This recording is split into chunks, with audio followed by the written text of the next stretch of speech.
টাকায় ফুর্তি করছে রাজ চক্রবর্তী। সোশ্যাল মিডিয়াতে অভিনেত্রী শুভশ্রী গাঙ্গুলি যখন এই পোস্টগুলো করেছেন তখনই ধেয়ে এসছে নানা কটাক্ষের ছবি। তাকে নানা রকমভাবে কমেন্টে কটাক্ষ করা হয়েছে।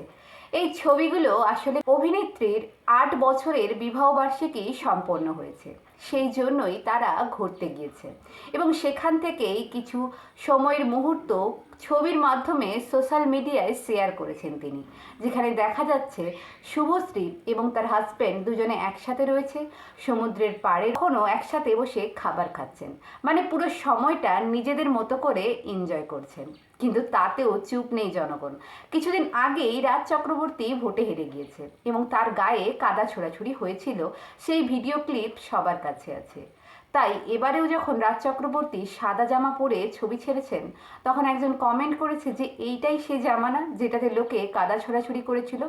আবার অনেকেই বলেছেন যে চুরির টাকায় বেশ ভালোই ফুর্তি করছেন, করে নিন। আবার অনেকে বলছেন যে এখন বাংলাতে যিনি এতদিন তাদেরকে দেখলেন, মানে মাননীয় প্রাক্তন মুখ্যমন্ত্রী মমতা ব্যানার্জি, তার এরকম দুর্দিনের সময় রাজ চক্রবর্তী এবং শুভশ্রী গাঙ্গুলি পারলেন এভাবে তাকে ছেড়ে সরে যেতে, এভাবে নিজেদের সময় এনজয় করতে। কতটা স্বার্থপর হলে এমন করতে পারে? এভাবে নানা কমেন্ট আসছে শুভশ্রী গাঙ্গুলি এবং রাজ চক্রবর্তীর এই ছবির মাধ্যমে। রাজ চক্রবর্তী আগেই বলেছেন যে তিনি রাজনীতিতে আর থাকছেন না।